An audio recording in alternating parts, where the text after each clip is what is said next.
named to the Patriot League honor roll for both the fall and spring semesters. As a sophomore, he earned second-team All-Patriot League honors for cross-country, and he became the first Eagle and first male cross-country student-athlete to win the Patriot League Male Sportsmanship Award.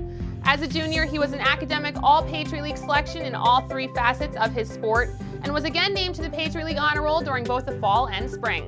Now in his senior year, the well-rounded runner is working toward a master's degree after completing his undergraduate requirements in just 3 years.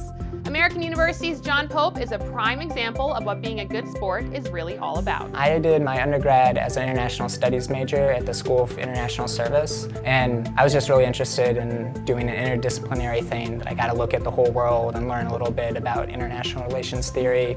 And from that, I got really interested in cultural communication and cultural norms. So now I'm in a master's program in international communication and learning about how cultures interact with each other. When you go to a national college like American, people are from all over and people are from different backgrounds. So there's a little bit of cultural shift there. So maybe if I don't vocalize it to the team, it's something that I think about when I'm interacting with people, because we're all from different backgrounds and different cultures. Academics and balance are a big part of the AU cross-country agenda, guided by two-time Olympian coach Matt Centrowitz. A lot of the kids in American, and even pretty much all the Patriot League schools, because we put such an emphasis on academics, are people who are going to be successful in pretty much anything in life. They're not used to challenges even. Some of them can whiz through things academically, even at the collegiate level.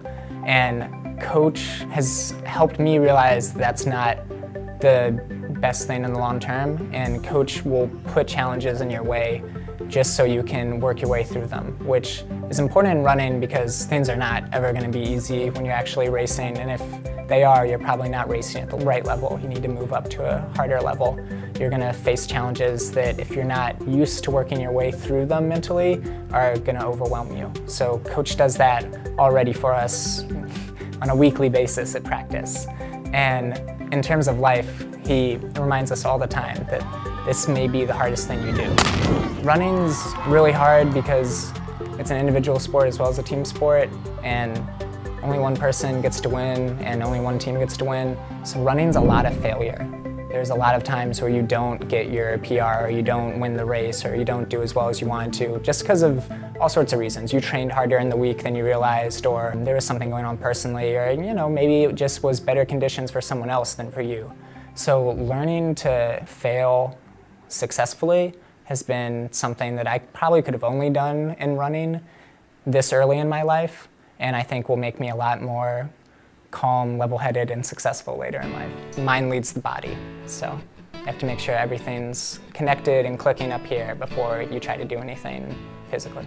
I would say one of my biggest personal issues is focusing on the successes as much as the failures. You really have to take a step back and appreciate it. Last year, I won my first college race. We went to an invitational at Colgate University, the Harry Lane Invitational, and it was down to like 3 or 4 of us right in the last 400 meters. And my coach looked at me and was like, "You're allowed to win this." And I was like, "Oh yeah, I can." And sprinted to the finish line, and it was an awesome feeling, and it really gave me a lot of positive momentum for the rest of the year. As far as talent goes and who wins races and being good, it doesn't necessarily always line up.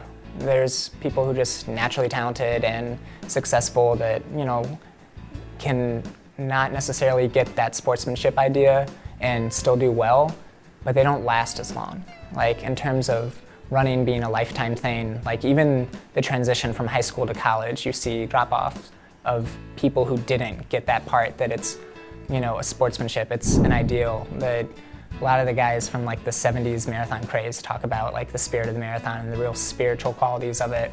It's connecting to the challenges of running and making it a positive experience and doing it collectively, even though you're out there all alone, that makes it so you can do running long term. I know some guys who get really motivated by who they're competing against, or like going against big names or guys they're rivals with, but for me it's a lot more about competing against yourself. I'm always going to race better when I'm racing faster people because it, draws something better out of you, but I don't really get into the big personal rivalry thing. I mean, you always want to beat the person next to you, but like you can tell you're all suffering through the same stuff. And when you really think about it, they aren't just suffering through this race. They're out there every morning like you are, and they're putting in the same work. I don't know, I have a hard time disliking other runners. keeping in mind the general atmosphere of running, because we are competing against each other, but we're really competing against the challenges of the distance or the time that you're trying to get.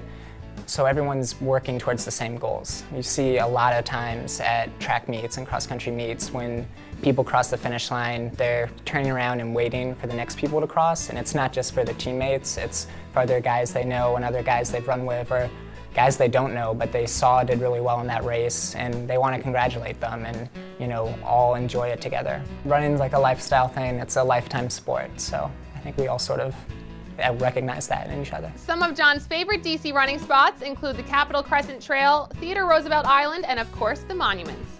Running will remain a lifestyle for him as he plans to keep that aspect of his persona intact.